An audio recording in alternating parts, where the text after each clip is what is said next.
Hello and welcome to The Comic Cave. I'm Ramsey, aka Captain Away, and today I'm looking at the 1939 issue, Detective Comics number 27.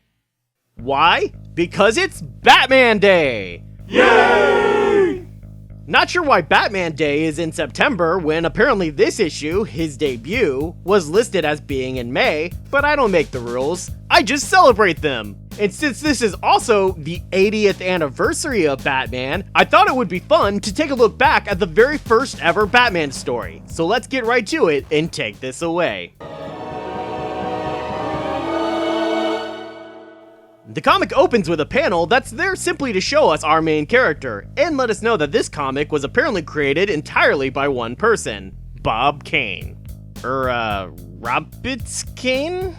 Except we know that's not true, as even Kane admitted later in life, and as you can find out from the documentary Batman and Bill, at the very least, he also had help from a man named Bill Finger, who never received credit for the instrumental role he had in developing the world of Batman during his lifetime. So I'll go ahead and correct that mistake now. There we go. That's better. The actual story opens with young playboy billionaire Bruce Wayne spending a quiet evening with his good pal Commissioner Gordon. Cause I'm sure it's entirely normal for young, wealthy socialites to hang out with random old men. Nothing weird about that at all. Also, Batman smokes a pipe? That can't be good for the kind of upper respiratory health you need to do things like, being Batman. Gordon gets a call about the murder of a man named Lambert and decides to invite his young pal along for the ride. What? They show up to the scene, and apparently Gordon investigates the crime scene thoroughly, which I'm assuming pretty much means looking at the corpse and going, yep, he's dead, before going to interview Lambert's son, saying, "So I hear you're the murderer." Wow, nice tack there, Gordon. Also, sweet bat fedora, Batman.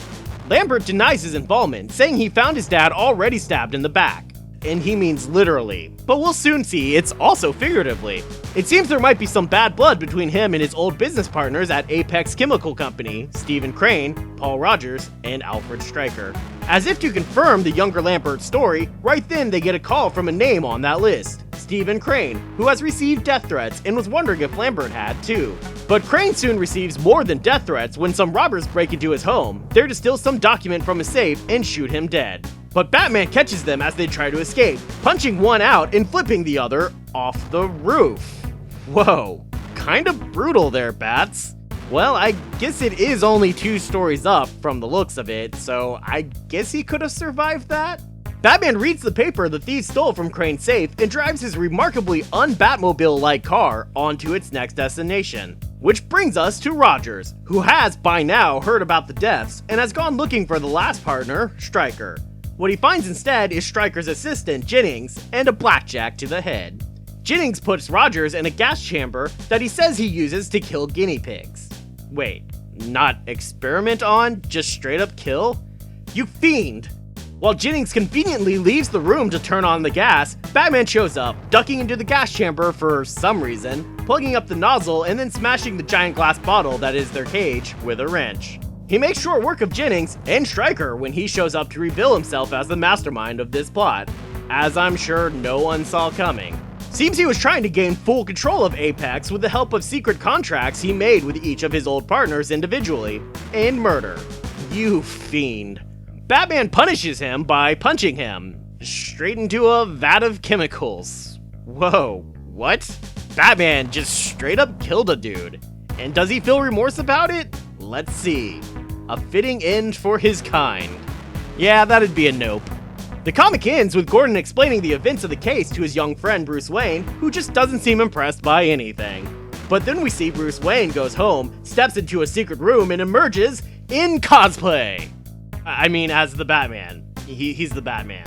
But that's not the end, it's just the beginning. Because more than 70 years later, in 2011, DC restarted all their comics back to issue 1, which means we got a new Detective Comics number 1. And 26-ish months after that, just 2 months shy of being Batman's 75th birthday, there was another Detective Comics number 27.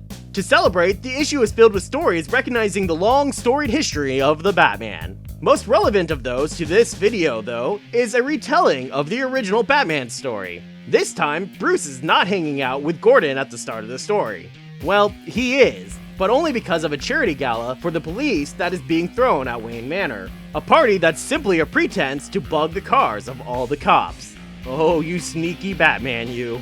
So instead of Gordon basically foregoing police procedures to invite his young pal along for the ride, this time Bruce learns about the murder from overhearing Gordon's conversation about it in the car. This murder is still of the elder Lambert, and he's still found by his son, but here we don't waste time heading there first. Instead, Alfred checks phone records for Lambert to see that he's called Stephen Crane numerous times, so that's where Bats heads next. Again, he gets there too late to stop the murder, but early enough to stop the thieves. Again, he checks the documents that they were trying to steal to learn the full story, and then heads to the final encounter. This is where things start to deviate a bit more from the previous story though. Here we see the two remaining partners of what is now called the Ace Chemical Company, one warning the other about these events. Oddly enough, either the captions or the characters seem to be backward here, as we learn later that this one is Polly and this one is Albie, the only names for the characters we get, but from the dialogue in this panel, it seems to be the other way around. Anyway, Albie hits Polly over the head and stuffs him in a gas chamber, one that's not just a giant glass bottle this time. Also, Batman spends much longer trying to break out of the chamber, scratching the glass first with a batarang and attempting to smash it with his fist and his feet. Finally free, he throws the batarang into Albie's neck, just as Gordon shows up. Albie pretends to surrender, but secretly draws a gun to kill the cops. Batman notices, and in order to save Gordon, delivers a flying kick that sends Albie toppling over, again, into a giant vat of chemicals. Bats still shows no remorse over this as he swings away into the night. You fiend! Well, at least he doesn't say it's a fitting end this time. The story ends with a hand rising ominously out of the vat of chemicals, supposing, I guess, that Albie is going to become the Joker? That's still not really the end though, because 5 more years have passed and many more are likely to follow. That's the end for this story though, so I guess all that's left is to wish Bats a happy 80th and get to the breakdown.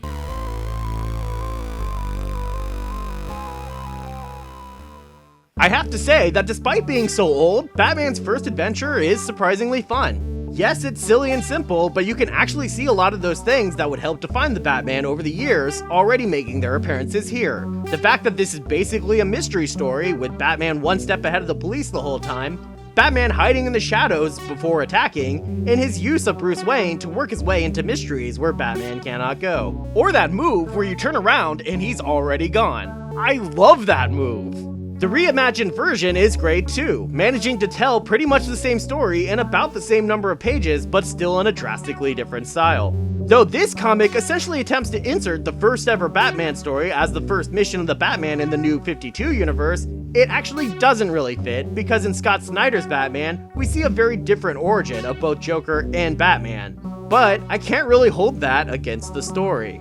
So even though this isn't really a series, I'll give this a series recommendation level of very high. I usually recommend reading a character's first appearance comic if you like the character, and both versions of that story are really great fun.